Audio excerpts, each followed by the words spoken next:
Who gave him a bloody harmonica?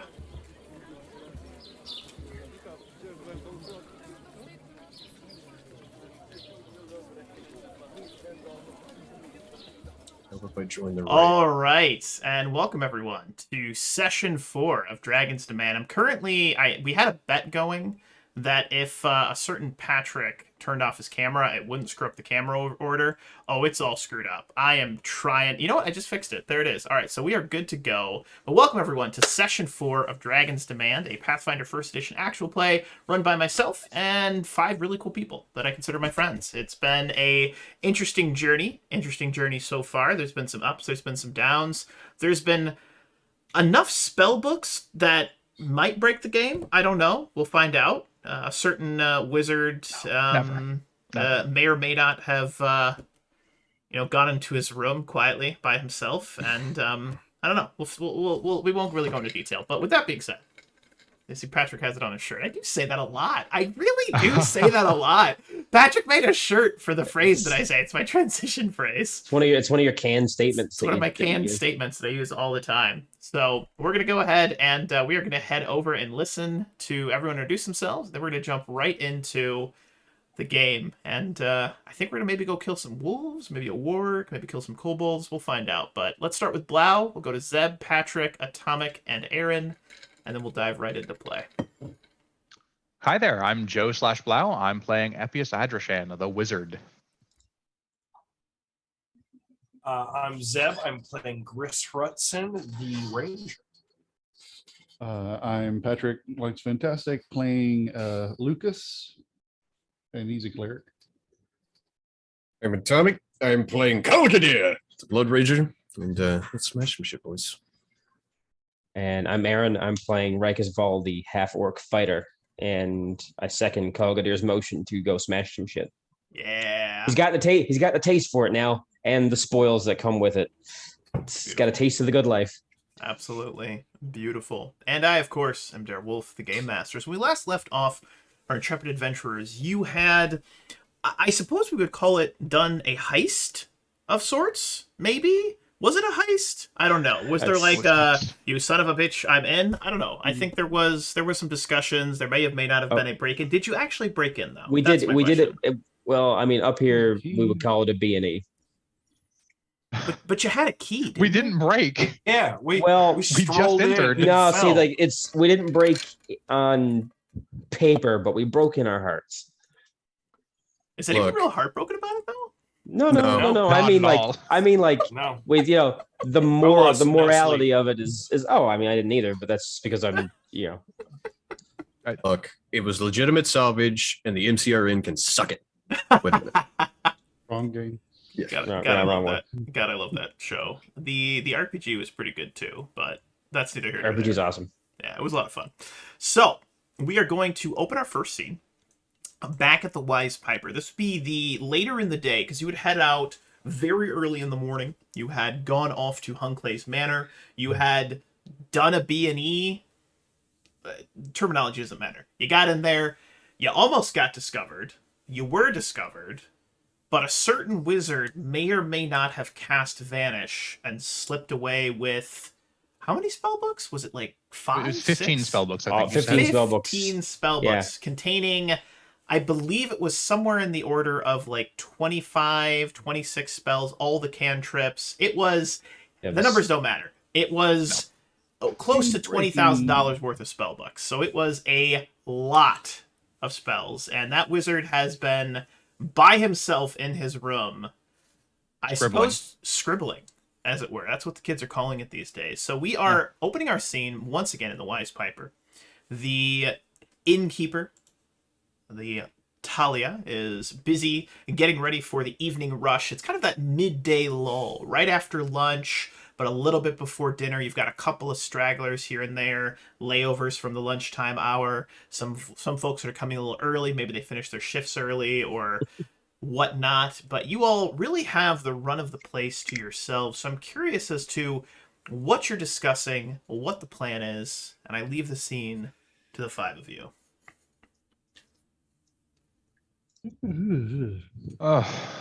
Amongst the books I've recovered, he kind of rubs his head, headache from staring at books for the last 12 hours. It was a manual of flesh golem construction.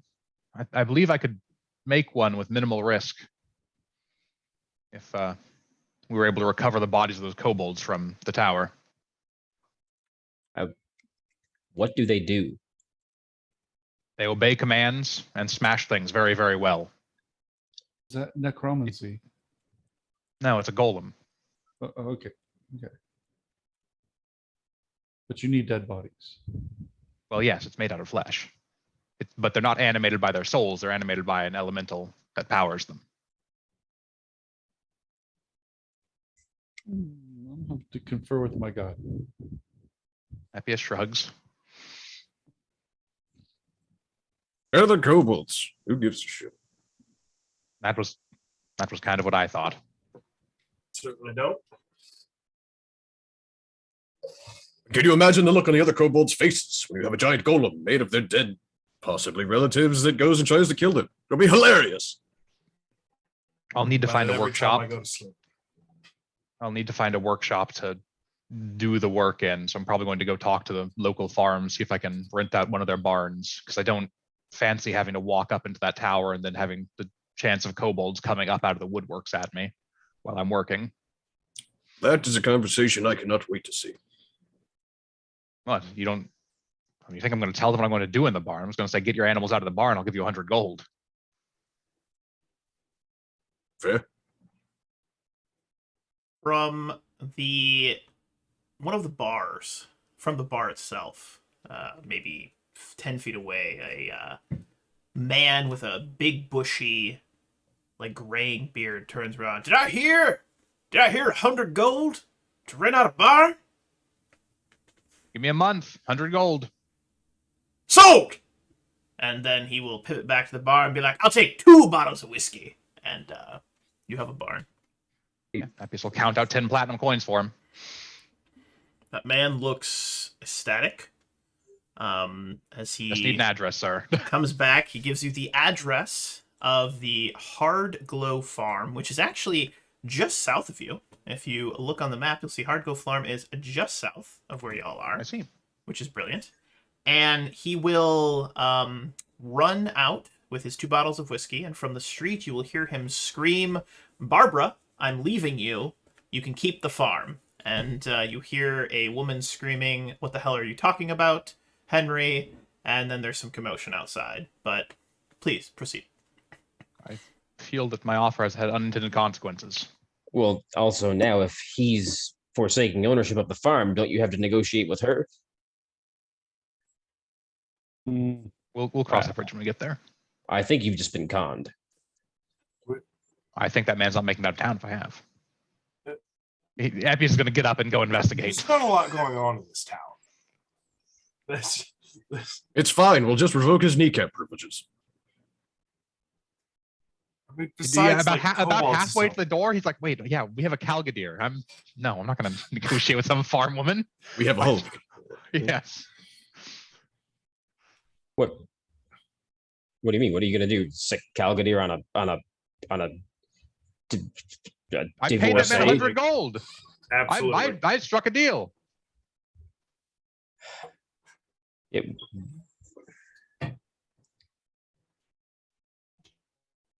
When do you plan on doing this?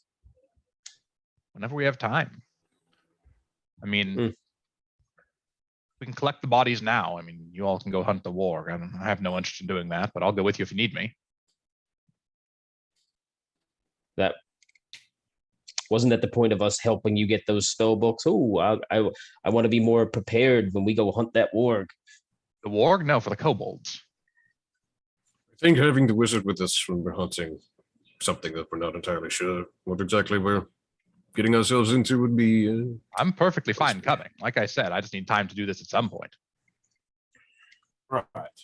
Well, I just didn't know if you'd view me as a liability or an asset in the forest. Can you set things on fire? Not very well. Still. I mean, I'm sure once we take care of the kobolds and the wolves or warg, whatever, we'll get some downtime. Things will probably settle down. I'm hoping that after we deal with the warg, we can handle the golem, because it would be an asset to deal with the kobolds with. But beyond that, I think it would make the mayor a little bit more antsy and maybe willing to up our pay. Because we So- never said that we were going to take the job yet. Remember? Right. Okay. Hmm. So here's the question I have. With this golem that we're making, where are we keeping it? I doubt they're going to let us rent a room for him here. Any closet outside, it doesn't matter. Okay. Out in the forest, I don't. Keep it in the tower. Yeah, What's left of it? It can stand in a stable stall. It doesn't really matter. It doesn't think. Well, It doesn't have feelings. Well, So I didn't. what's to stop scavengers from coming and just picking at it? Well, it'll have orders to defend itself. It'll mush their faces. I believe it can speak from what I've been hearing, so it could give a cease and desist, and then if they continue attacking it, it can defend itself. It's like what is it? Ed 209 or whatever. You have 20 seconds to comply. You have 20 seconds to comply. You have 10 seconds to comply. Looks like he didn't get too far with his money. No, he didn't escape yet. And he says like Mediterranean climate here, right? So that the animals don't really need the barn; just keeps the rain off. Well, he got a deal. Sounds like his wife got a deal. Yeah, sounds like she's wrangled him quite handily. 100 gold less 2 bottles of whiskey. We got a barn. Well, I have a barn for a month.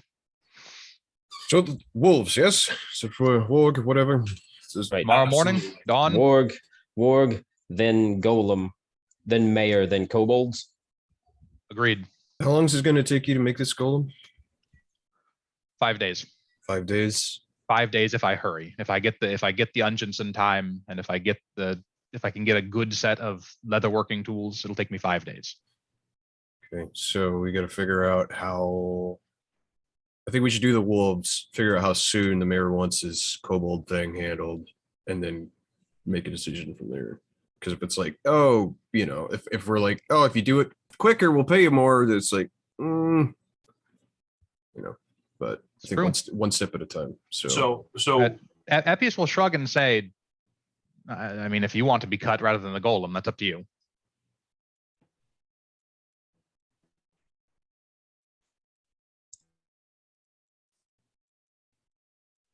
Well, I mean, it depends on how much more I'll get. it also depends if they That's want it fair. done now, if they're fine with it being. I mean, they've been dealing with the kobolds for years. Sure, Right. 5 days They've- won't be that big of a deal. We have this ignorance of each other, apparently. That, and I don't think they have very many other options based on how the innkeeper reacted to us when we got here as adventurers, Right. or how the mayor did for that matter. And besides, while Epius works on this golem, we can still Work on hunting kobolds, tracking, getting an idea on what we're looking after. Yes, yes, we can make promises to defend the town while we're here, while the golem's being worked on, and then smash And- their. and it'd be their foolish lair. for them to expect us to go in there without doing any reconnaissance. Absolutely. This I is mean, true. hell, this town's done more for us than Silas has. That's Sure. for sure. I agree. In any event, I have more studying to do tonight. Would anyone like to stay up? More? Just what to one of the. Yes, more. I'm only about a quarter of the way through the spell books that I brought with me. Jesus. And he'll kind of wave around one of the scrolls that he used on Rikus the other night in the tower. Does anyone want to stay up? These scrolls are good for 2 now. I've ascended a little bit. Epius shrugs. No no one wants the offer. If nobody else wants to, I'll do it. Don't I was gonna say, particularly need to stay up if we're staying in the. But you don't inn. particularly need to sleep either. Yes, but I like sleeping because it's like fast forwarding to breakfast. That is fair. I Calgary. will take it. I will take it. All right. Grease did have those nightmares the other day, didn't he? Yeah. Yeah. You don't think he told anybody, but that's funny. Safe. No, I had a bird that tried to take over my mind. I had horrible nightmares. I go for You had a walk. bird that Go tried. for a I had a bird that did it. You don't hear me over here going, "Oh, I don't want to sleep ever again." So who is Where? sleeping and who is staying awake? Sleeping. Epius is awake, and whoever takes it, I think Gris wanted it. Yep. So Epius and Gris will stay awake. As far as Lucas, Rikus, and Kelgadir, is there anything you all would do with the remainder of your day? Yep. Would you just relax, kick back, and Get my enjoy some potions. rest? I Your would go potions get are my done. potions. Yep, your potions are done. You can pick those up. And I do so. Rikus, anything you'd like to do in town?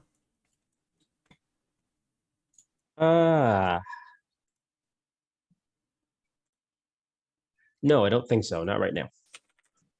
Lucas. Oh, Nothing for me.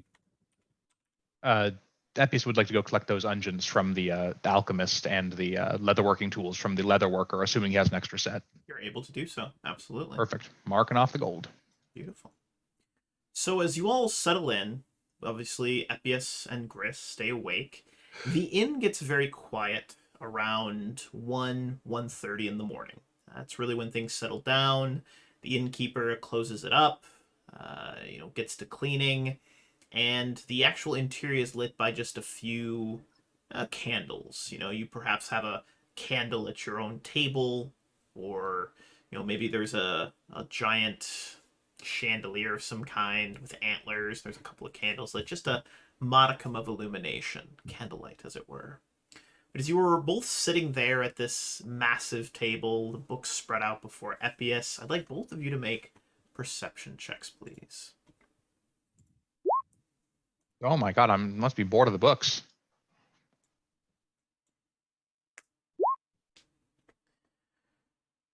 Epius, as you are reading a particularly dull passage about the different ingredients required for an evocation spell of some sort, something about bat guano, you're not sure.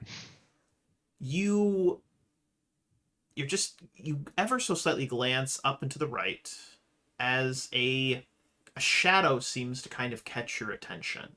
You've been watching kind of this out of the corner of your eye, that kind of ambient flickering of light. But as you watch, you see that where the light is flickering, you'll see the shadows kind of, ebb and flow. For a moment, the light flickers out, but it seems like it hits something, like there's something solid in the far corner of this tavern. As you look over, you see nothing there, but it was enough to give you pause. What would you like to do? Is it where the corner is it close enough if I cast light like on a candle near me? It would illuminate that better? Yes.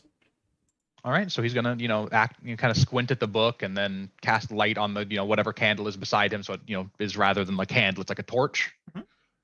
And then give another glance up at where the shadow was. As you glance over to where the shadow was, you see it as the corner of this bar, this tavern. And on the walls, imagine there's a booth with a table, the chairs, the booths, and then there is a wooden wall right in front of you. Centered at the end of this table, against the wall, you see what looks like a slightly glowing inscription or a carving, some sort of runic symbol that appears to have just been formed in the wall, kind of burned into the wood. Can I read it from here? What languages do you speak? Okay. Aslanti, Celestial, Common, Draconic, Dwarven, Elven, Orc, and Sylvan. It is written in Draconic. It is a symbol of scrying.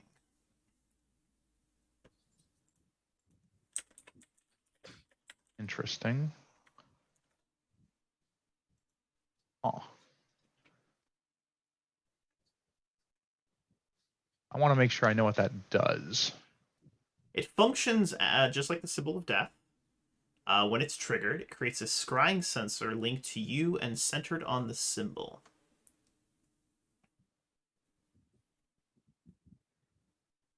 Remains Appius active is- for 10 minutes per caster level. Appius is going to pretend as though he hadn't noticed it. I mean, it's probably not very convincing because he looked at it, casted light, and did all that. But he doesn't really care that he's being watched, so long as they're not saying anything sensitive. Perfect. Awesome. And if Briss tries to start up a conversation, it's like, "Hey, about them kobolds, we're gonna go fuck up." He'll be like, "Yeah, whatever." I'm just sharpening arrowheads and just. Love that. I love that. As for the others, the remainder of your night, you actually rest well. You rest well. You feel like you've fallen into a nice, deep, restful sleep. But your dreams are vivid. And I'm curious as to how vivid they are. So I'm going to have each of you make a will save for me, please.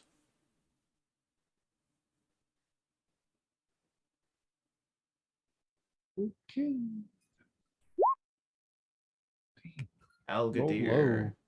Calgadir. Well, all of you rolled really low. This is beautiful. So we're going to start with Calgadir. Calgadir, you are dreaming of a... You find yourself standing in this massive, open, desolate, kind of barren battlefield.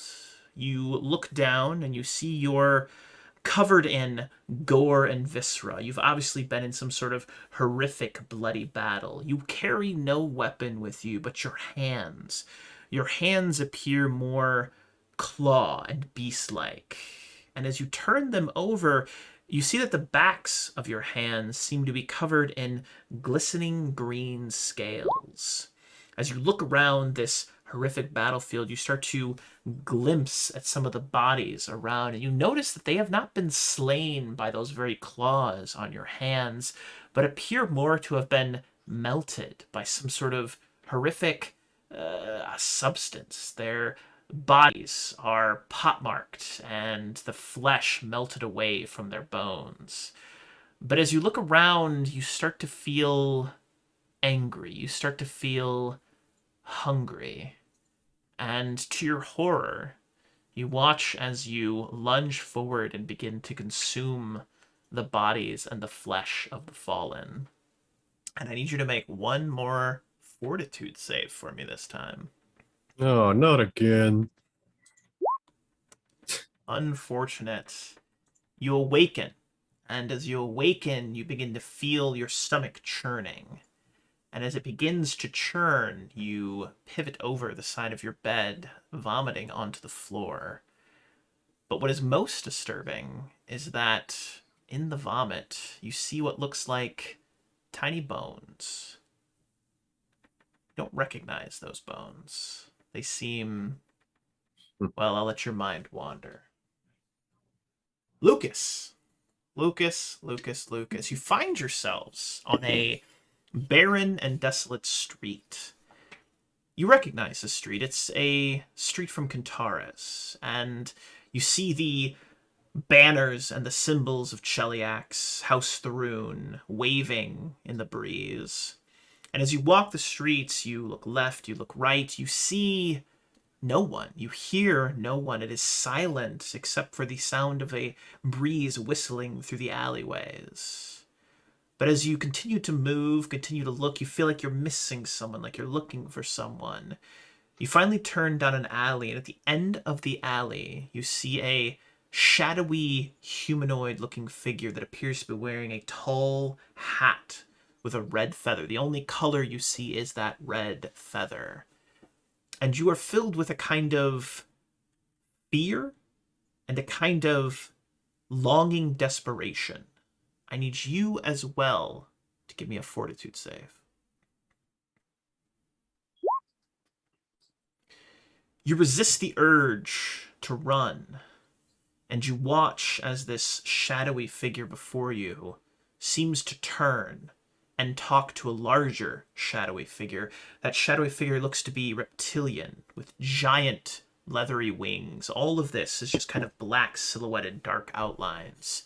But they appear to be having a conversation, and as one reaches up towards the other, the dragon-like visage reaching down towards the humanoid visage, you get the impression that they're making a deal. We then pivot over to Rikus. Rikus, you are having a dream as well, and in your dream, you find yourself sitting next to a very quiet and very babbling, kind of like a babbling brook. It's very peaceful. Around you, you see little fairy circles of mushrooms, nothing that looks to be mischievous or nefarious by any means, and you feel incredibly relaxed. And as you're sitting there, you look, you're seeing the water go by, you see some little frogs jumping around, but as you look down, you notice that your feet, well, your feet aren't there. And then as you look down, you notice that your feet aren't feet, your feet are, well, they're paws. And then you look down at your hands, you realize your hands aren't hands, they are also paws.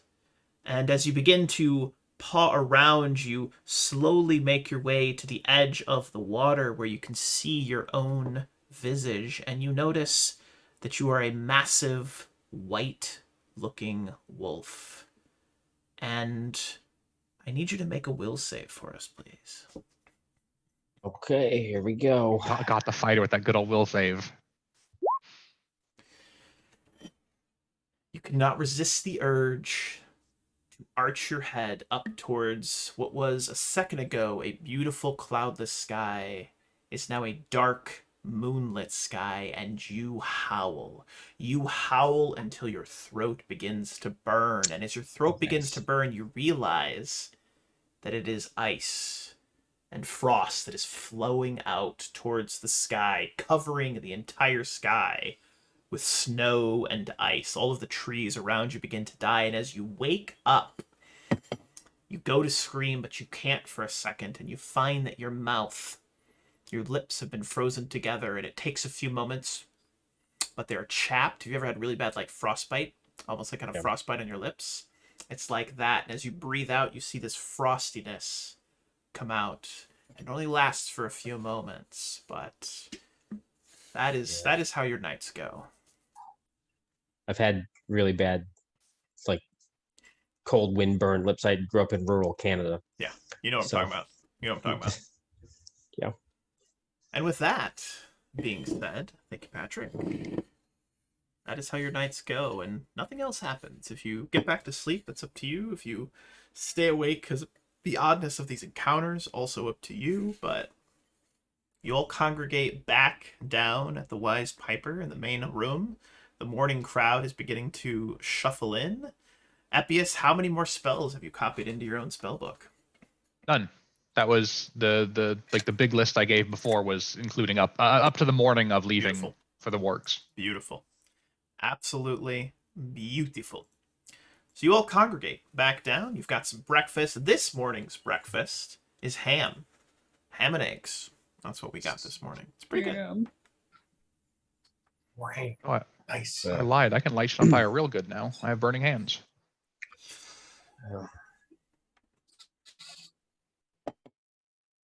It's a good breakfast. I feel like we're going to need it.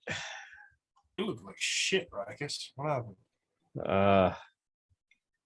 I didn't sleep well. I had some weird dreams. You too. I also had a weird dream. Well, weird. Yeah. Normally mine are started just like the fishing in the creek dream that I always have, where you know the one you're lying down, your back's up against a tree, you've got a fishing pole, and it doesn't even matter to you if the fish bite or not. It's just so relaxing and calming. It's about the experience. And then all of a sudden, I wasn't me. I was a big, giant white wolf that breathed ice. And when I woke up, I swear to you, my lips were frozen shut. Knowledge nature, or I'll also allow knowledge arcana to figure out the beast that he's just described. Would not Arcana be harder? It will be. And I'll give you nature. Joe, Epius. Rikus has just described him having been transformed into a winter wolf. Love those. One of my favorites. You're such a good monster. Yeah. Fantastic.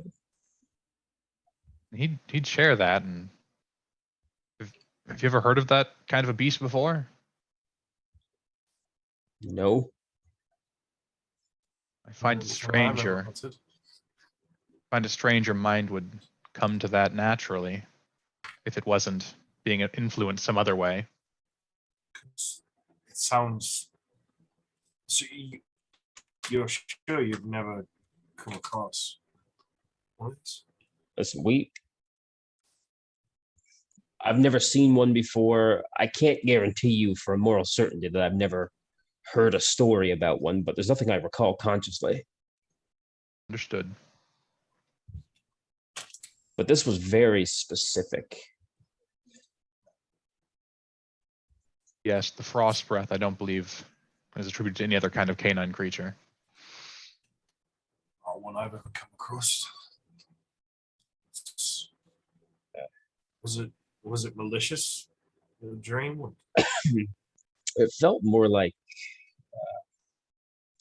well, as soon as I realized I was a wolf, it seemed to stop bothering me immediately.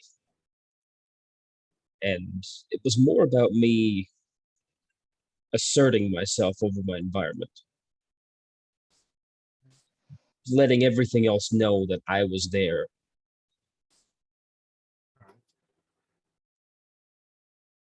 Okay, so, and you've never had dreams like this before? No, they're actually usually pretty mundane. I dream about the farm. I dream about the forest near the farm. I dream about, well, lately I've had a couple of dreams about kobolds, but I think that's to be expected. I dreamt of a dragon last night. You dreamt of it. A dragon Dragon. meeting someone in Cantargo. Strange. That'd be that we usual all for have you? Weird. Well, for a dragon to be in Cantargo, that would be very unusual. I don't imagine the Hell Knights would let dragons get very close to the city. Bad for commerce. And is this a dream you've had before? Or? Never. I believe something's going on in this town. I think we should speak on the road. Two had an equally odd dream. Not for some reasons. I was in a field of battle, still alive. Everyone else is dead. That's quite normal. Can I scan the room? I want to see if anybody's trying to listen in on us. No. You know what? Don't even have to make a check. I'm going to give this one to you, Zeb, Gris. Everyone's just going about their daily business. No one's watching you. But what's interesting is that the innkeeper, she didn't show up today. It's just her waitstaff that's getting everything open. We seen that before? Talia has been there every morning. She did not show up this morning.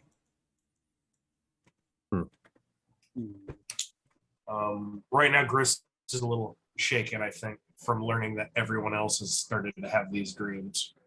So he's a little on edge right now. Yeah, but Calgadir, you were mentioning you had a dream as well. Yes.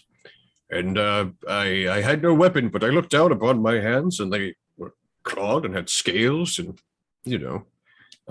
I've never had a dream like that. Or, not without me just slaying things with a weapon. And then I had a compulsion, again, to chomp down on some things. And then I woke up throwing up tiny little bones. And as far as I'm aware, I did not consume a chicken whole last night. So. Do you still have the bones? They're probably still on the floor. I'd like to go take a look. If Calgary would lend me his key, he'd go upstairs to his room. Hey. I find it very unlikely that this is a phenomena that's entirely centered around us. I wonder if any of the other townsfolk have that strange. I didn't bring it up because I didn't think it was needed at the time. When we first came here, our first night here, I had a dream about a dragon, what sounded to be a dragon. I burned alive. I was walking in acid, burned alive, only to hear either the beating of a dragon's heart or his breathing or something. And I didn't say anything at the time because I just thought it was just a dream. We were killing kobolds, going to kill kobolds. So Rikus is the only one that's not had a dragon-related dream? I mean, I didn't hear one mine, but I had claws and green scales on my hands. I mean, that's dragon adjacent. So you were a wolf, you said. You turned Yes, into this big, ice wolf. big white one. Biggest. I was the biggest wolf I've ever seen. I never saw scales or anything like that. I was burning in acid, but I could hear. The only thing I could think of was a dragon. It was so loud, the breathing or the heartbeat or whatever it was. Did you hear wings flap at all in this wolf shape? Not all dragons breathe fire. It's well within their abilities. They could have been an acid breathing dragon. That's a good question from Grizz. GM, was there anything? I don't recall you describing anything specifically to that, but you said they looked up suddenly and there was a blackened night sky and Give us a will save to see if you can remember any specific details that maybe eluded you. You know what, Rikus? You realize as you think back on the dream that the blackened sky was not actually a blackened sky. something blotting out the sky. Blotting out the sky, and it was in the shape of a massive reptilian creature with wide wings. Then my howling and projecting of the ice and the nastiness was to try to drive this thing away. No. Worse. Yeah. Yes, it was a dragon. It was a dragon. It was so big I couldn't see the sky. It was coming after me, so I fought back. I would turn to Epius. So you're the only one who hasn't had a dream. I only slept the one night so far. You haven't had a dream of a dragon of any kind. I haven't dreamt at all. Didn't somebody say this town was founded by a dragon slayer? Correct.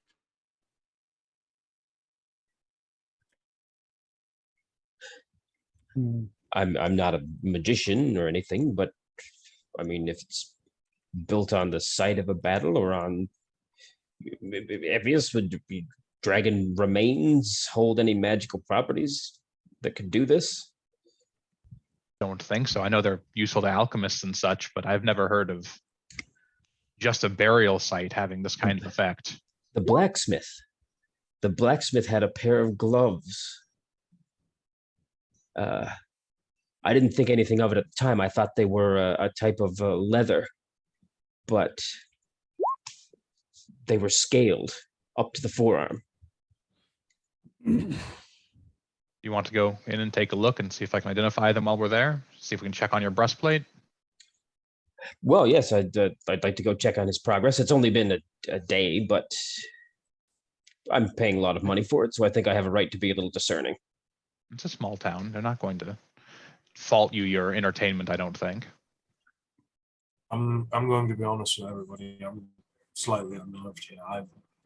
I've never dealt with dragons before. I've killed kobolds, sure. I don't think any of us have. I never killed anything before I killed it with the kobolds. I've learned about them, and all I've learned is that any of them of a size bigger than us is well out of our league.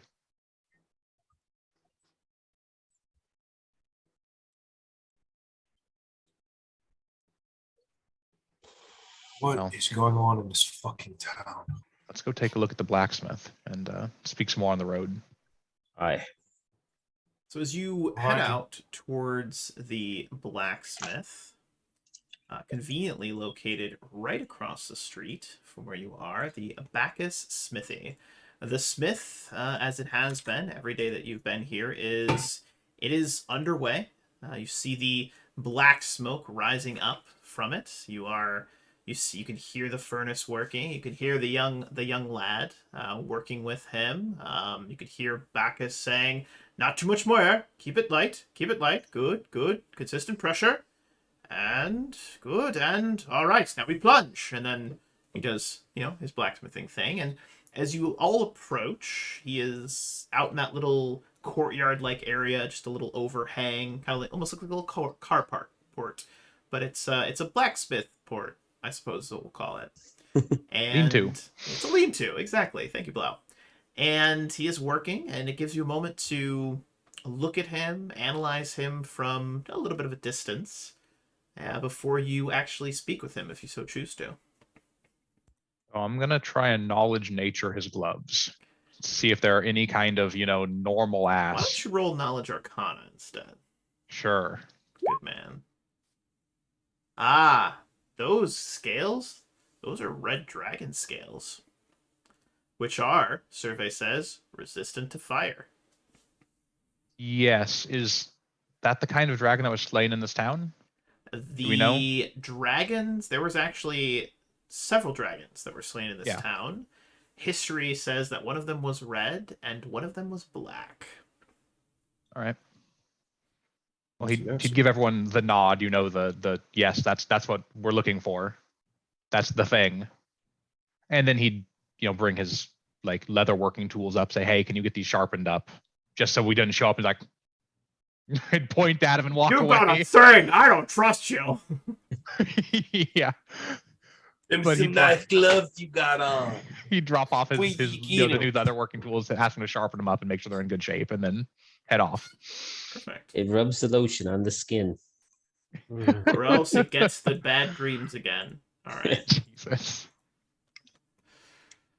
So you approach Rikus, and the lad says, "Customer's back."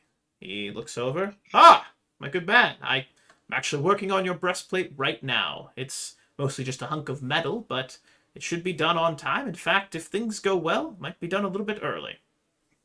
Wonderful. Can I see it from where I am? Like, is it like if he's working on it? Mhm. Yeah, I'll just let him know.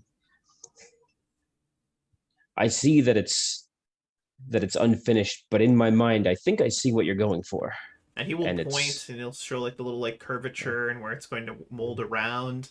And then he actually will ask you, Rikus, was there a particular engraving or symbol you'd like on the front?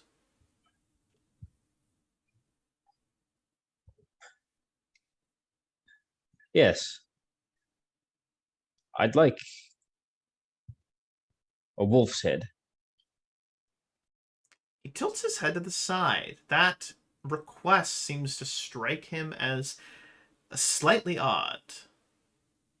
It's a moment. It's just a moment before he returns that kind of salesman smile and says, "Of course, I'd be happy to carve a wolf's head. Any particular wolf that you'd like?" Yes, a great white wolf, breathing ice.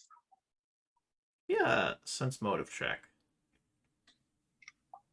Can somebody else do that? Oh no. We're all here. This We're is all here. only Rikus. No. Yes, the classic can fighter social aid. skill roll. I can aid if Um, you'll let me. Yeah, you know what? Sure. I aid. Oh. Ha. know Natural one, baby. He seems a little distracted. That's probably all it was. No big deal. But he says, "I can make that happen." Anything else? Excellent. Only that I wish you a good day.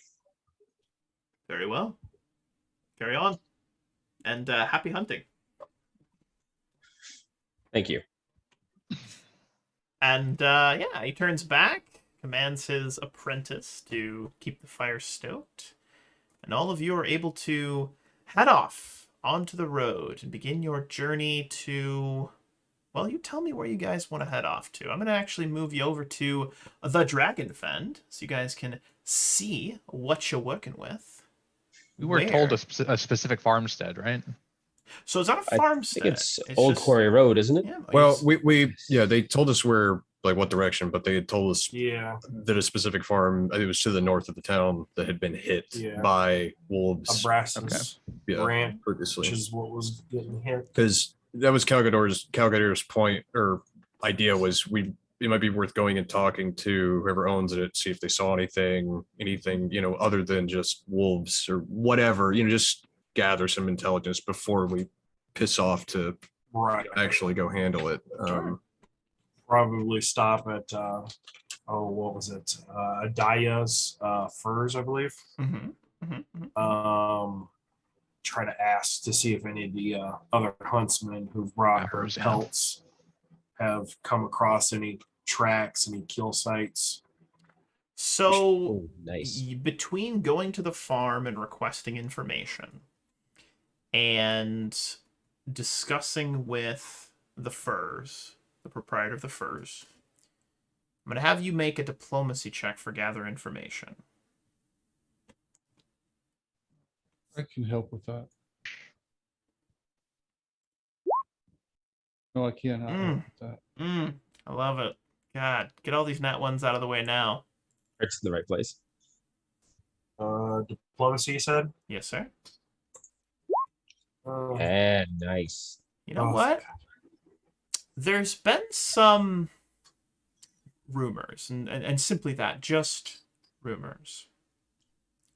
But you hear this from the proprietor of the furs, of the fur worker. She mentions that one of the hunters, twice now, has mentioned that he thinks he saw a great white wolf running with a pack of smaller gray and brown wolves.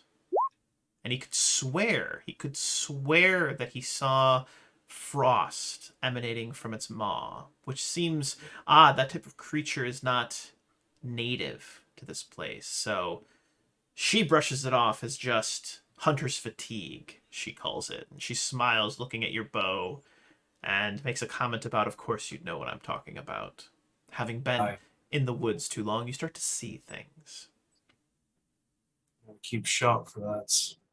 You have a name of this hunter, where he supposedly saw this great white beast. There is a name for this particular hunter. He's a bit of a loner. He actually hasn't been in town for actually quite some time. His name is Clawshire. And you'd recognize him by the red hat with the red feather that he wears. Can't miss him. Interesting. Wait a minute, did you say Well- red feather? Did.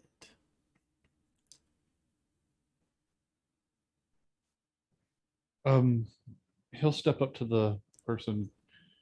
This hat happens to be very tall. She nods. Yes, you've met him before. I believe he is a druid by trade. Okay, thank you. Of course.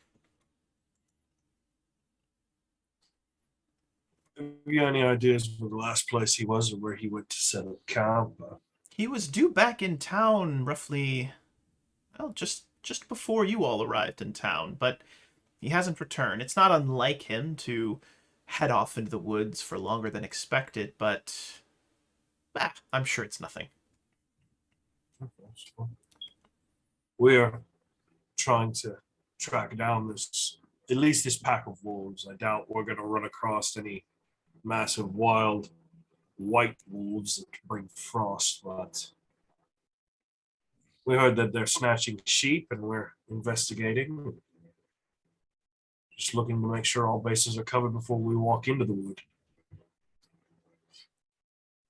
Well, I don't know how much I can do for you here. I simply make clothing, but I can wish you well and good luck on your adventure. You have a good rest of your day. She Right, nods kinda- and moves on to the next customer. What do you do? What do you do, Chris? Just kind of grab Lucas and just kind of outside. So before we leave, Calculator wants to ask her, what's the going rates on good quality furs these days? Fine quality, not damaged significantly, so, skinned well. Couple silver. That's good to know. It's not as cold here, so pelts aren't going to be as pristine. Yeah, but I mean, it's always something you can make Oh, and absolutely. then sell to some rich idiot, furs and such. So Oh yeah. Absolutely. But as you all travel out into the Dragon Fend, as it's known, the area surrounding Belhaim, where would you like to go? What's the battle plan here? So this, like the darker section is forest, right? Correct. I think we should stick to the forest rather than the plains.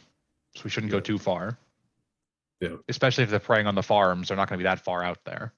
plus, I mean, they're not going to be hanging out in the open flat ground Exactly. either. One would think. Right. So I seem to remember one of the previous sessions somebody said that the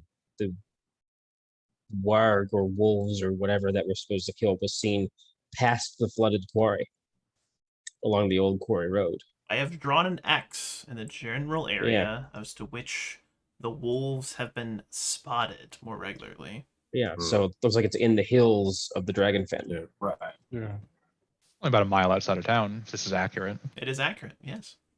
Probably about 2 miles if we take the road. Mm-hmm. All right, let's get going then. Well- That's well within. It's Mhm. not gonna take long at all. Well, no, yeah, I'm saying that's well within their hunting radius. Helga, Right. did you get your question answered? Was Yeah, it about it was- the first? Perfect. yeah, Just want it to make was sure, man. No worries. Yep.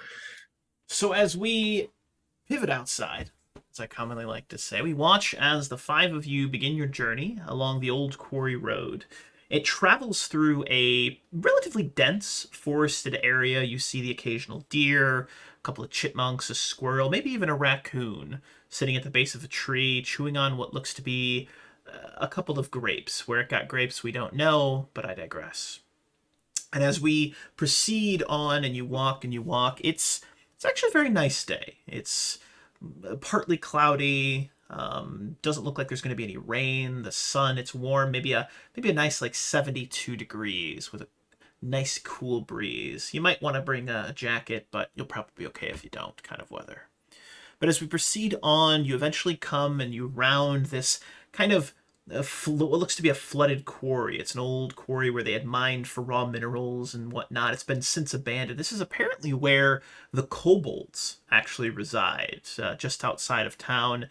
I'd like you all to make perception checks into and around the flooded quarry as you pass by. Perception. I'm not terribly perceptive.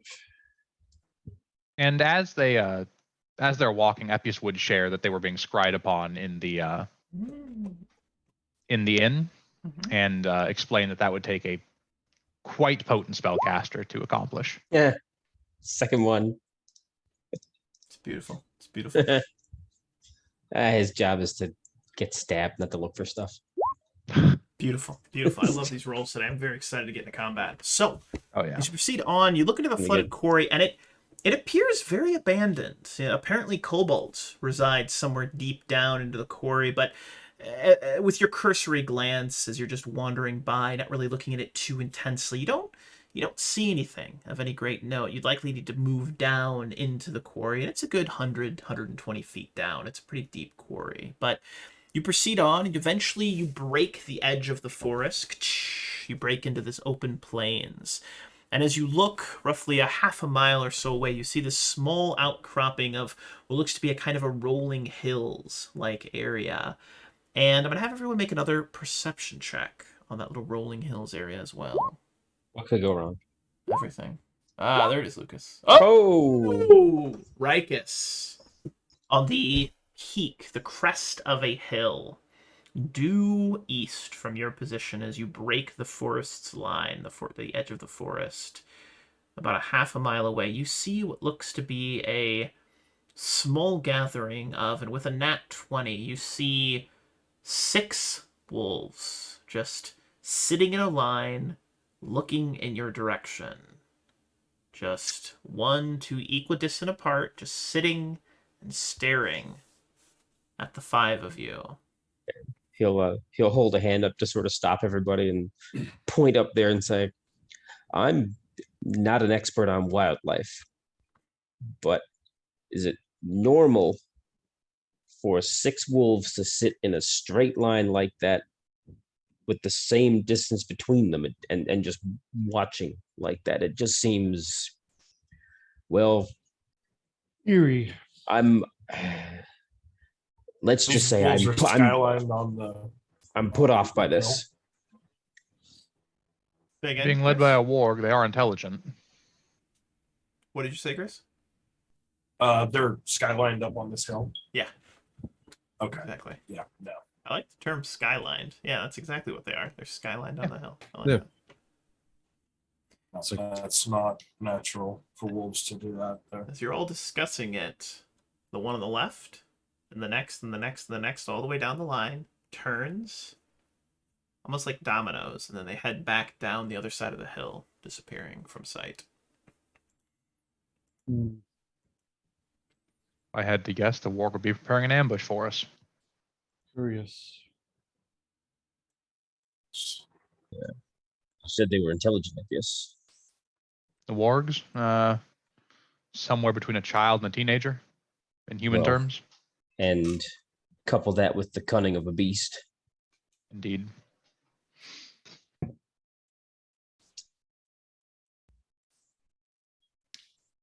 We should follow.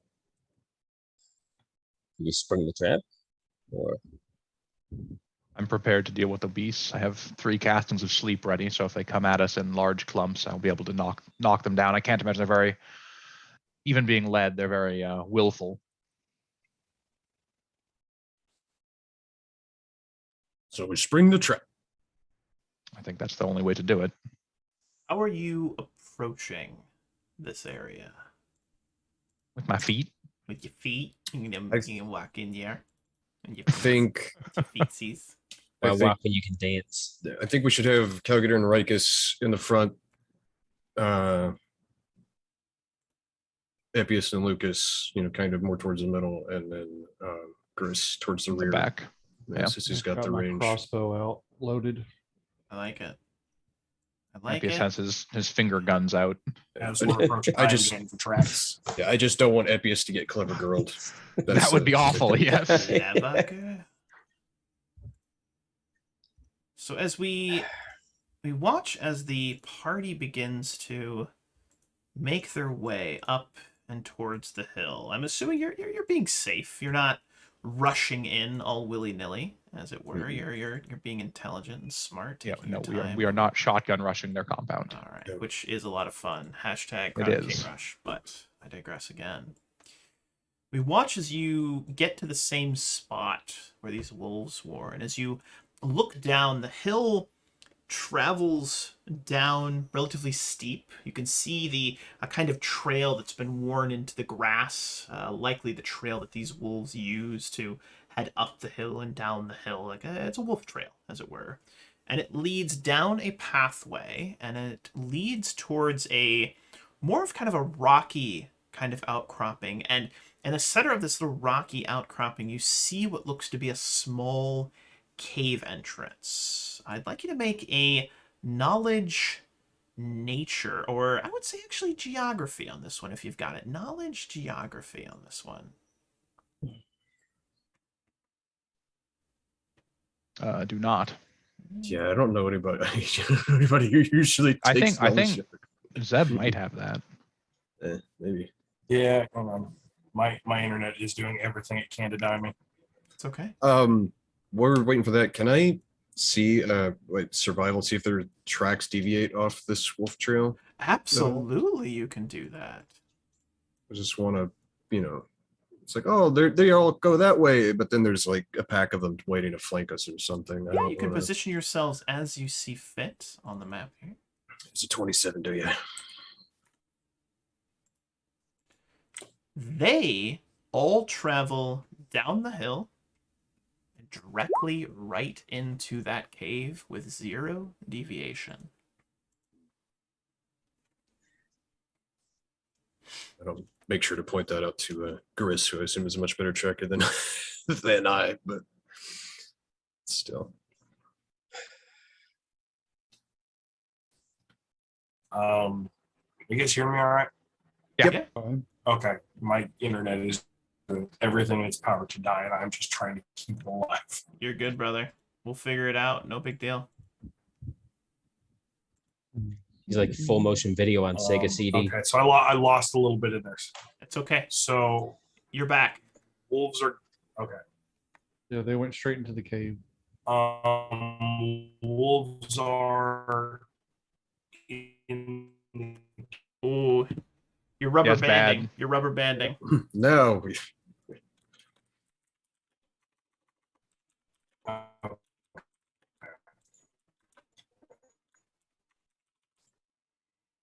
Oh no. Uh, I hear him. Don't you die. He's man. back. it He's reminds back. me- I'm not. Don't Clear. believe what you hear. I'm not here. Reminds me to also make sure Steam is not downloading things.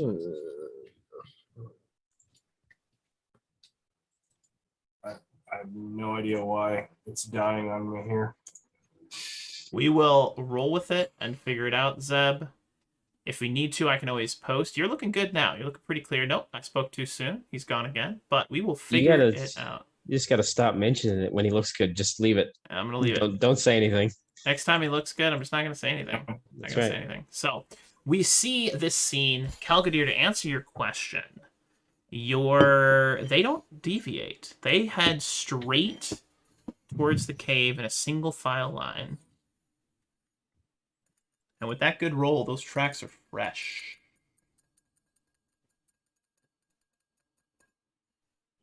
I mean, he's not a ranger, but he knows enough from hunting stuff in the mountains that's kind of odd for, wolves are fairly clever as far as animals go. Perhaps there's another entrance somewhere else and they went in and went out to ambush us. It's definitely a question for Gris. I don't know enough. Oh boy. I think he might be almost. Oh, he's gone. We Oh, lost him. there he is. We He's lost dead. him. He's There died. he is. All right. Well, we've lost one. He's out. Now all the cameras are all screwed up. That's good. I love it. Hold on. I can fix this. Hey, I'm I'm envious telling now. him to pull. I'm telling him to pull his stream up on his phone if he can. Yeah. No worries. Let me do this. Got a little tech issues here, but that's all right. Pop over here. Pop over there. Pop over here. Go over there. Confirm. All right. Let me do this. All right. Stay participant. Now there's 2 of me. We're gonna turn that off. They're multiplying. No! Darewolf is multiplying. It's unfortunate.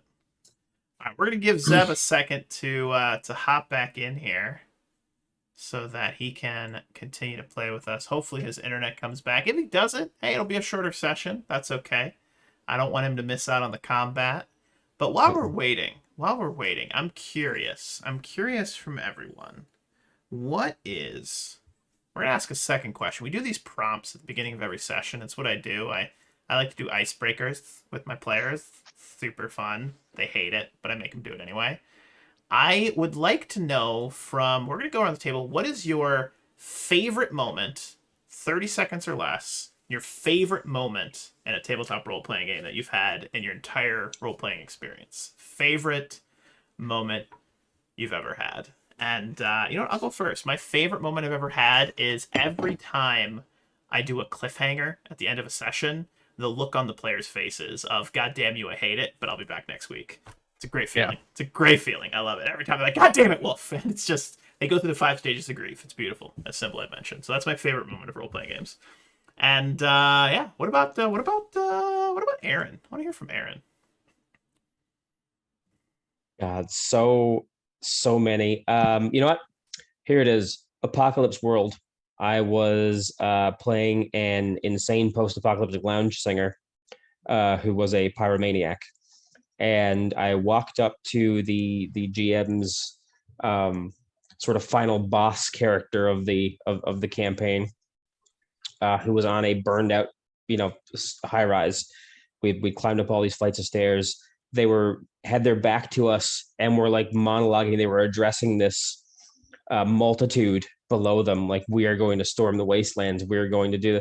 And I didn't miss a beat. I just walked up and double tapped her in the back of the head and threw her off Conan style onto the floor, and just watched all of her followers just disperse. And I totally robbed the GM of his final encounter that he wanted us to do. But it's Apocalypse World, and that's what happens. Beautiful. That's actually fucking bam. That's amazing. Dude.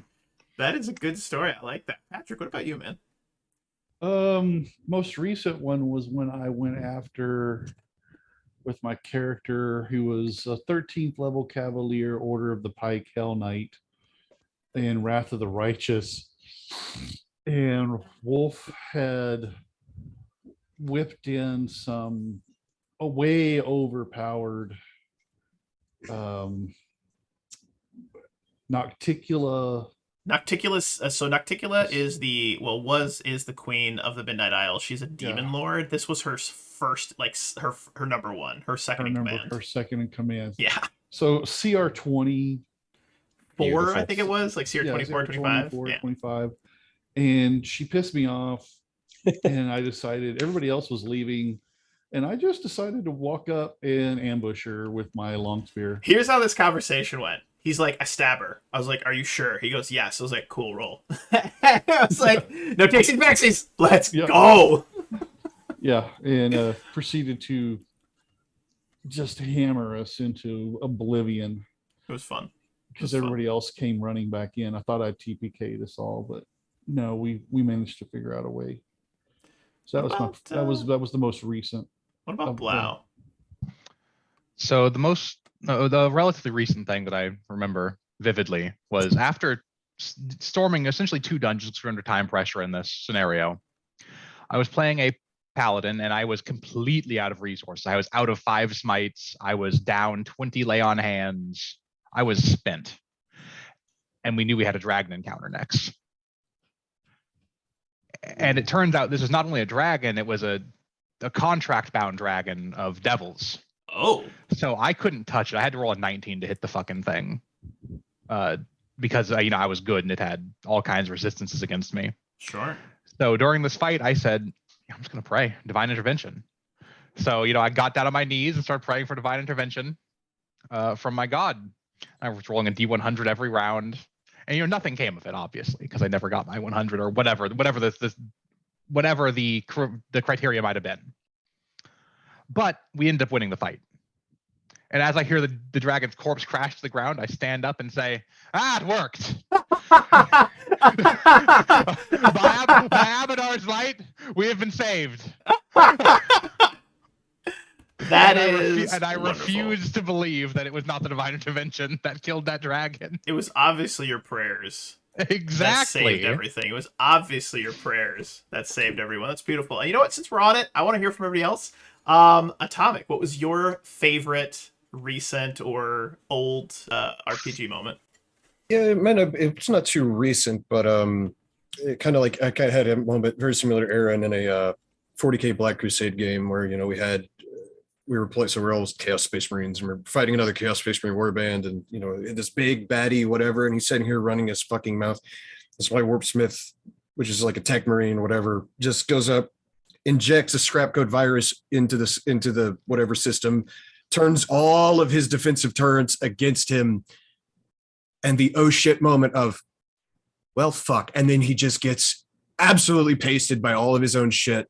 Because he was too busy monologuing and running his goddamn mouth that he let the nerd of the group hack all of his shit, and then so it wasn't even a fight. Like he just got minced Just mince meat. by like That's all these beautiful. Gatling turds, and it was just the most satisfying thing.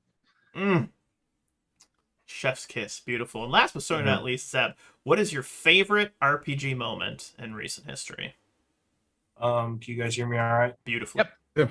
Oh, okay, thank God. I'm not going to say anything about the quality though. Okay. Good. Saber had a fun campaign that we did, and I really enjoyed that. I really enjoyed Blau betraying us in the end of that set. And then I did like what 200 damage to you, and you just wouldn't die. You Yeah, I dead was. like bitch. Yeah, I was playing a necromancer that had the spell that doesn't let you drop from hit point damage. I'd casted that extended on myself just before the encounter, and I had Die Hard. God damn it. So I knew I was going to go up against the party, so I'm like, all right, I'm going to do this. So I took like 500 damage, and I was like level 6 or something, level 8. Yeah. Why are you a cheater? It's beautiful. I mean, they won. That's fair. Well, Yeah, hey, they won. I knew I was about to be the final boss, or one of them, for the party. thank you, folks, for sharing a little bit of your fun RPG moments. That's beautiful. We last left off, our intrepid adventurers.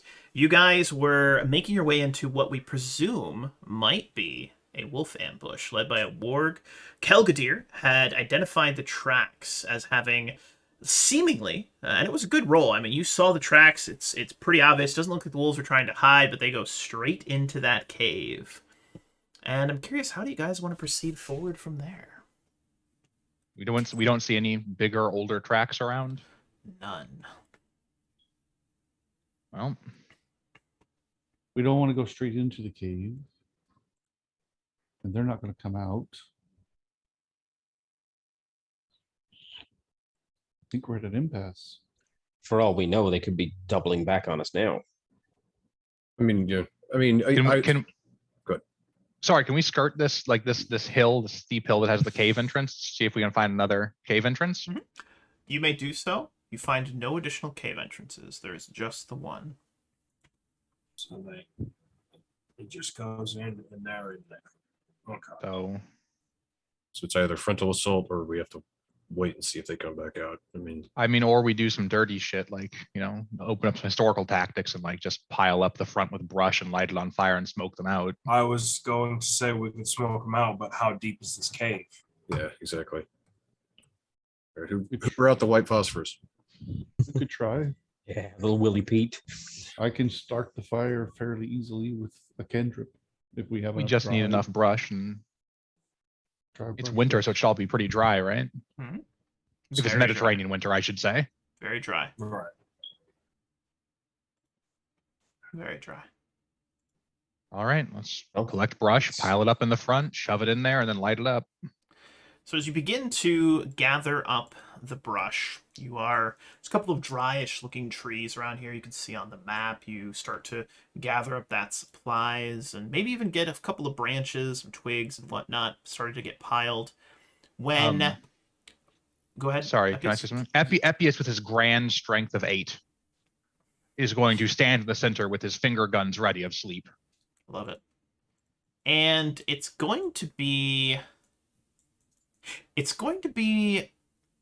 actually going to be Rikus, as you are laying some of these what is it? Tinder? Tinder, is that what you call it? Kindling. Kindling, that's the word. Kindling by the cave entrance. Hear a voice. Sounds weak. Sounds like someone's voice that's been out in the cold for too long. Do you seek to smoke us out?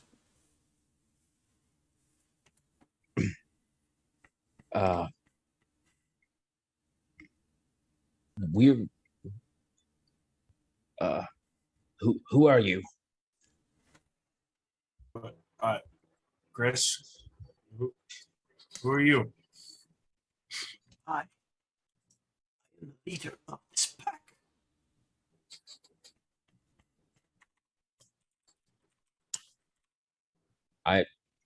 Wolves aren't supposed to be able to talk. No, but No mere wolf See, Eric Druids can.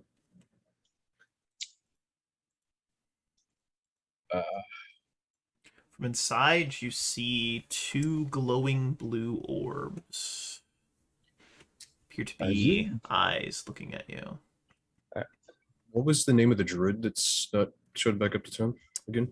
Phenomenal question. I The don't name remember the of name. the druid is... Let the GM find the page. The name of the druid is... he goes by Clawshire, is the name he goes by. Clawshire. What is your name? I'm Bricus. They call me Atticus. Now that you know my name and I yours, do you still seek to burn us out?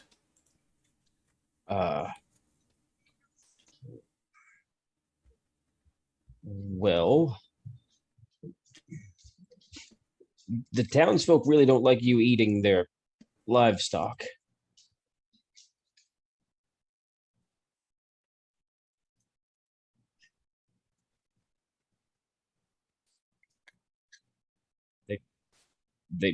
They asked us to put a stop to it.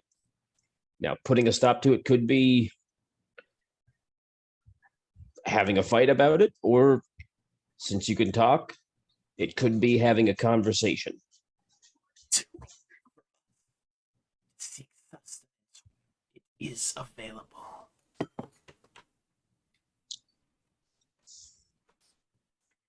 Well, in theory, no, but in practice, apparently, yes.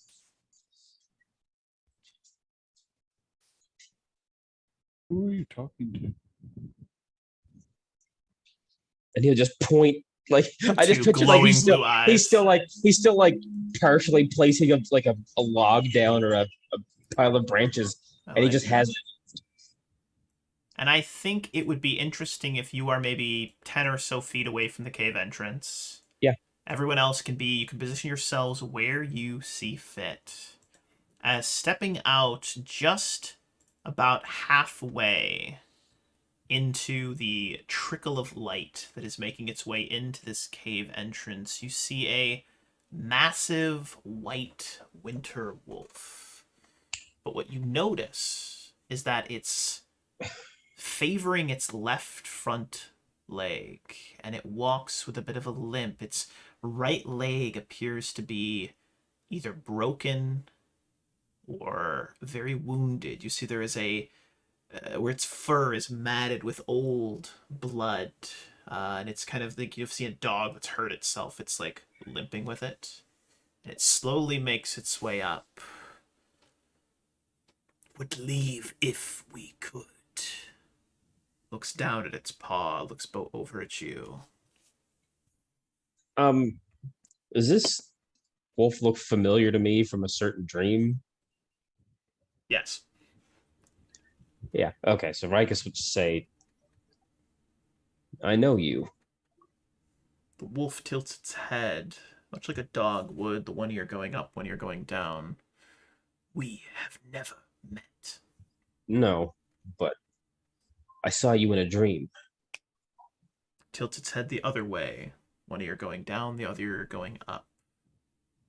Dreams can be very powerful, but they can also lie. Well, in the dream, I watched you through your eyes attempt to drive away a dragon. The wolf looks... As hard as it is to understand the expression of this canine, you get the feeling like it finds that hard to believe. I know, me too.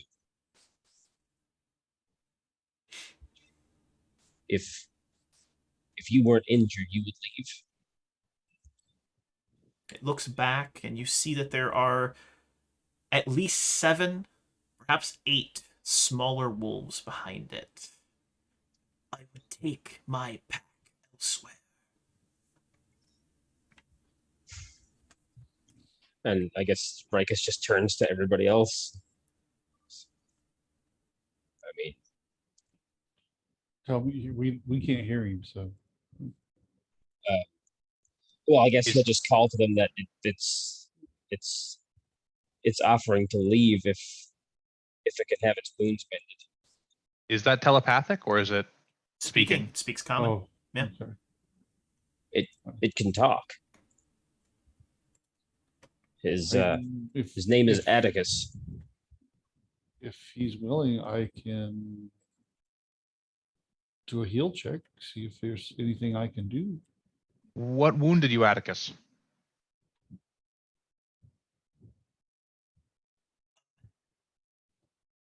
Man with fire in his hands. He wore a red hat with a red feather. That's the. Why did he attack you? Not all of those that walk on two legs are willing to speak as you do. Most will attack before they speak. Atticus, will you allow me to look at your paw? At the mention of that, several of the wolves behind get a little bit closer. They growl very low, but it's more of that dog-like, I'm kind of nervous, rather than I'm an aggressive growl. I'll set down my crossbow, hands. It will make its way to where you can now see its backside, and what is disconcerting is you notice that the whole back quarter of its right front leg, its right back hind quarter looks to have been completely burned. The fur has been singed down to the flesh, and the flesh is red and spotted and looks to be growing back. If you've ever seen horrific burn marks, that's what it looks like. And it will slowly make its way to where it's about halfway out. Right, And will present its right side to you. I will approach slowly. And I will do a heal check.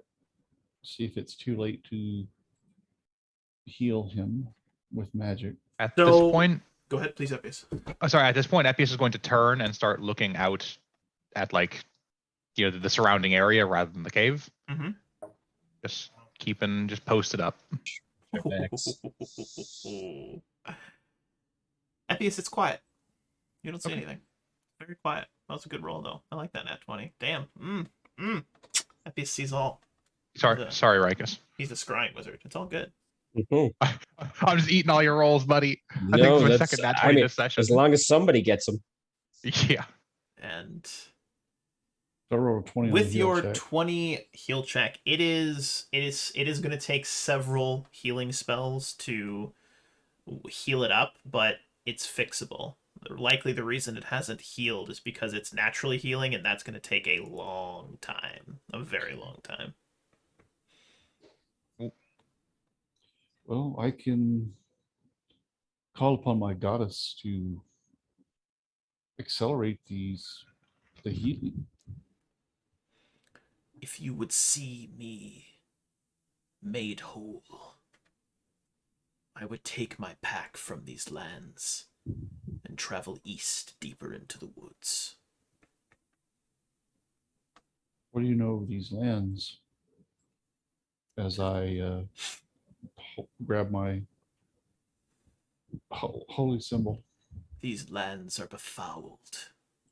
We were simply moving through when we were waylaid by the man in the red hat. Man in the red hat. Very tall hat. Slow nod of the wolf's head. The winter wolf's head, yes. I will cast the first of my cure light wounds that I can do. Mhm. So it'd be 1d8 plus 2. Mm-hmm.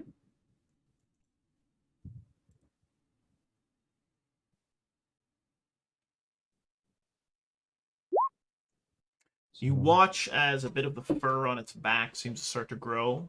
Some of those burn marks turn into a bit of more healthy flesh, but it's still very wounded. So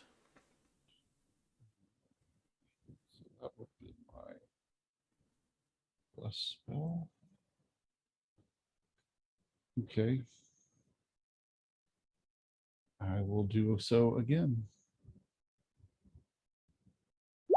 There it is. Your first channel, maybe your first casting a spell, maybe you're a little nervous. Maybe it's a massive beast. I mean, this thing is the size of a grizzly bear. It's enormous, right? Double, if not quadruple the size of your standard wolf. You reach out the first time and your spell kind of fizzles a little bit. The wolf kind of shudders at your touch.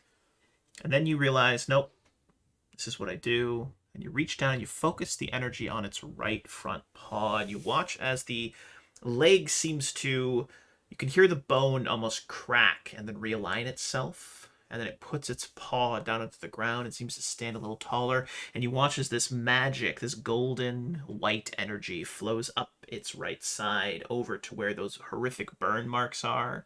And you watch as the fur grows back. And while it is not made completely whole, you see it stand with a little bit more confidence, a little bit more assuredness. It turns to you, baring its teeth.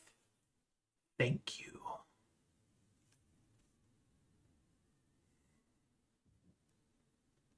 Would you know anything about the area's foulness as I back away?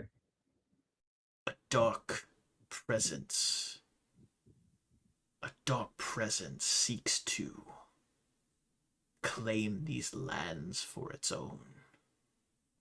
I know not what it is.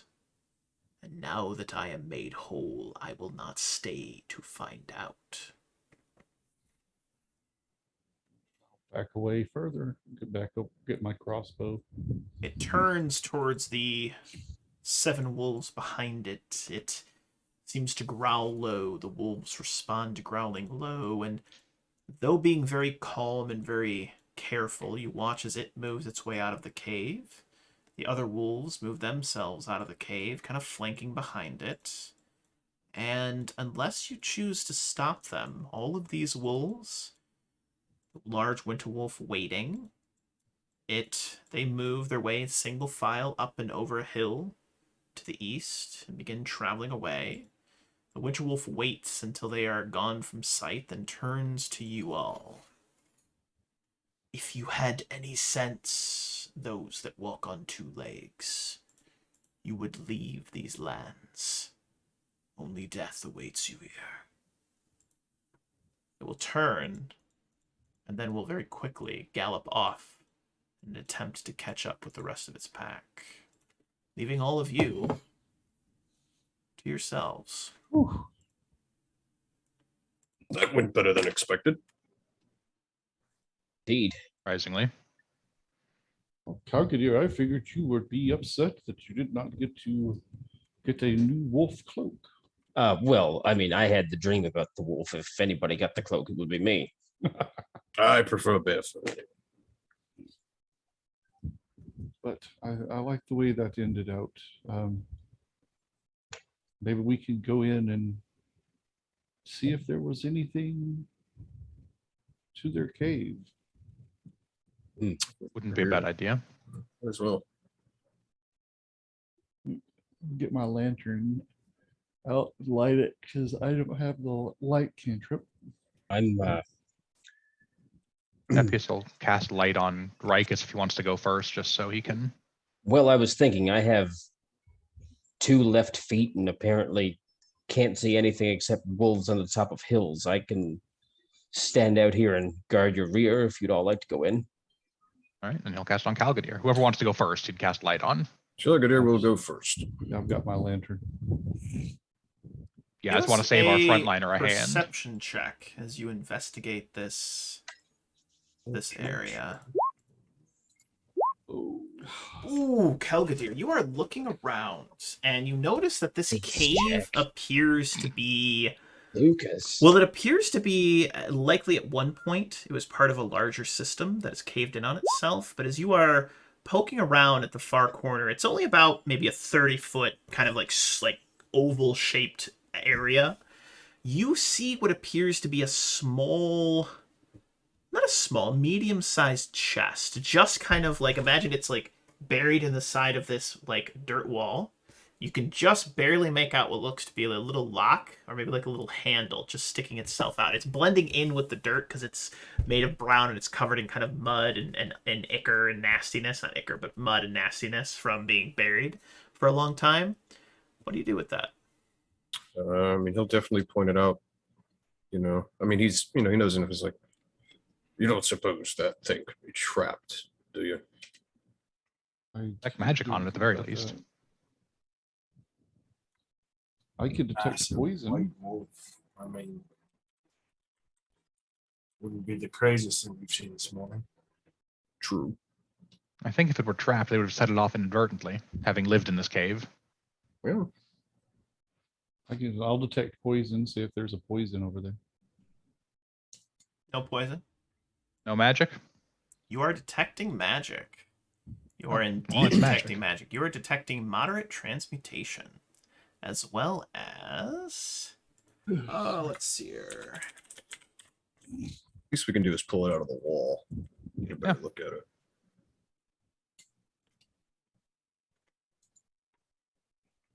Also, You're detecting two distinct sources of moderate transmutation. Does it appear to be coming from the handle or from like the walls? Inside of the chest. Okay. Oh, the chest, sorry. Yeah, so we can at least extract it and then get a better look at it. So Let's pull it outside into the daylight. Yeah. Drag out. Also, just to clarify, these four names I got, I can't remember where I got them from. Arctis and Nocturne are different, yes? Mm-hmm. Correct. Okay, just wanted to make sure. I wanted to make sure I didn't either copy it down wrong or you mispronounced or whatever. Does anyone here, give me 1 second, does anyone speak? Probably not, no. You know what? No. Speaking only for myself. You would likely not speak. Let's see here. I have linguistics. Does anyone here speak Scald? Calgadir. You would think it'd be Calgadir. Seems like a thing Calgadir would do. Oh, Calgadir, it looks familiar. The writing on this chest. It takes you some doing. You have to yank it out of the wall, but you do manage to pull it out after some doing. And it's very old, and it has a bunch of these runes, and they remind you of runes you saw from your time in the north. Maybe you made a journey over to the land of Lenorm Kings, but it looks very old. It looks very old. This looks to be... It's likely part of a larger burial site at one point, but okay. Yeah, it's a chest. Explain the cave-in. Maybe it was intentional. Good man. Oh, Can I attempt to decipher the runes with You linguistics? absolutely may. Nice. That's Yeah. not great. I also have linguistics. That's 19. That's pretty good. Make an assist check. Calgadir. 20 was the DC in my brain. Translates to Blout the Brave, Slayer of Dragons. Ooh. Definitely Hell. speak that out loud. Well, let's pop the lid. None of us are the sneaky disarmy type. Well, then let me do it so nobody else potentially gets hurt. Yeah, stand behind it when you do it, maybe. I'm So it going to have opens towards you. Calgadir and Epius. Since you made the linguistic checks, I want both of you to roll me a d4, please. We're going to see which items were in this chest. Oh, brilliant. Those are good rolls. All right, so you pop open the chest. Inside of the chest are two items. One of them is wrapped around the other. The wrapped item is a jet black obsidian great axe.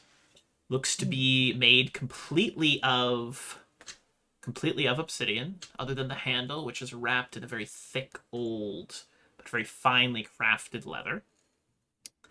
And with some spellcraft checks, which we won't make you make, Epius, you'd be able to take time to figure this out. This is a swift obsidian great axe. And carved on the side of this swift obsidian great axe is a name. Well, it's a phrase, excuse me, and it says Dragon Slayer. Ooh. On top What's of that, the Calgary or item that Oliver? was wrapped around this great axe is something called a rime pelt. This snow-white fur pelt of a winter wolf can be worn over the shoulders as a cloak. Pelt functions as furs, granting the wearer a +2 fortitude save on resists to cold weather. As a standard action, the wearer can transform into a large winter wolf as if using beast shape 4. Interesting. Oh boy. Hmm. Just looked up that great axe. Daddy like. When you guys were like, we're going to burn them out, I was like, excellent. They might miss out on this loot. That makes me kind of happy, but also like, I'm going to give him a yeah, chance. I'm going to give him a chance. Yeah, no, I'll take a +1 keen great axe. Okay, thanks. Anybody else have eyes for that pelt but me? Oh man, you had the dream. It's I calling don't. I you. don't want to be that guy. It That's the fits thing. perfectly. Yeah. Like it was made for you, Rikus. Nice. Like it was made for you. Absolutely brilliant. Absolutely brilliant. And yeah, you guys Throw got the chest in the trash. The chest is a masterwork chest. It's probably worth I maybe think we'll 500 hold on gold. to that. It's pretty Well, yeah, good. we'll keep. Holy shit. We'll keep the box. Box is great. Yeah. We can. Maybe we can. What if the stash Obsidian those axe spell books that we don't have cracks? All right, you in got there. to have the back so you can take it back and get a refund. All right, Exactly. From the Oh, Cave yeah. of Oh, Wonder. is no, the it's a- receipt? Is the receipt in here? Yeah, it No, is. it's a magic item, so it can be It is. fixed. Receipt's in there. Yeah, so for those who haven't looked it up, the blade of this +1 king great axe is carved from jet-black obsidian. When the wielder charges an enemy, receives a 10-foot enhancement bonus to his speed that round. And once per day, he can command the axe to grant all allies within 30 feet a 10-foot enhancement bonus to base speed for 1 round. It's kind of nice. It's Yeah, pretty cool, yeah. isn't it? I like that. That's one of my favorite weapons, actually. Yeah, it's pretty dope. That means you All can right. charge 120 feet. No, 100 feet, actually. Excuse me. That's pretty great. I like it. I like it. So with that being said, #Patrick, what do you guys want to do? Well, Turn back.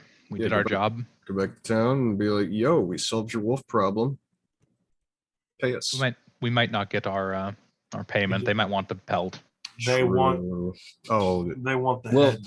I mean, That what said, if- we got better than the 200 gold. I mean, I'm not saying that we're liars or anything, but I am wearing a pelt of a winter Yeah. wolf now. Yeah, it's true. And as long as we don't go by the tannery, which, for them to be able to tell that that's absolute crap that we just killed this thing, I mean, they didn't say kill it. They said make sure it doesn't bother us again. Well, they did kind of say kill it, but They said kill it. I mean, they implied kill it. look, even whatever, the axe is worth like 12 grand. So I think we made up pretty good.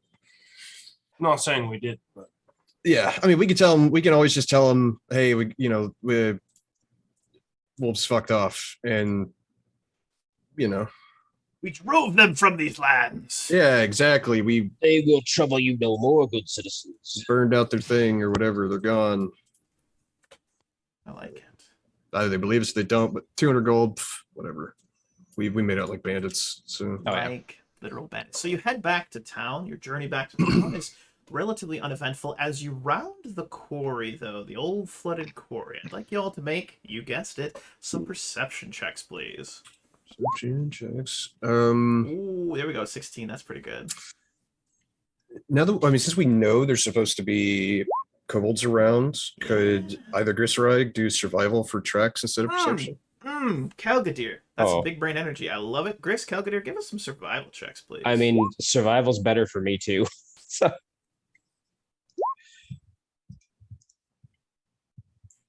Calgadir.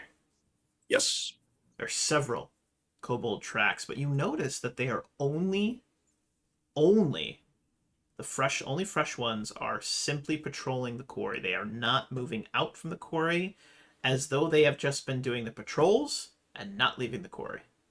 It's very peculiar. They don't move out. They don't go out towards the forest. They don't do anything. It's just simple patrols around the quarry's edge. There's a walkway that's kind of hidden, but you can see this kind of ramp that leads down to the quarry.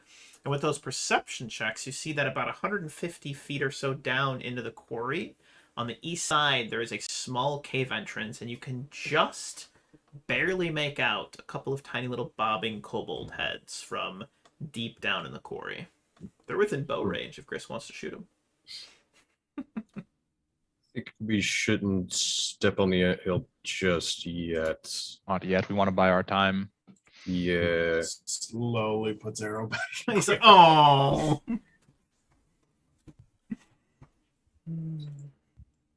But my internet's good. I can fight, guys. Let me Aw. fight. I can see. I'm not saying we're not going to fight him. I'm just saying at this exact Yeah, moment. no. Yeah. Yeah, we're going to dictate that battle. Mhm.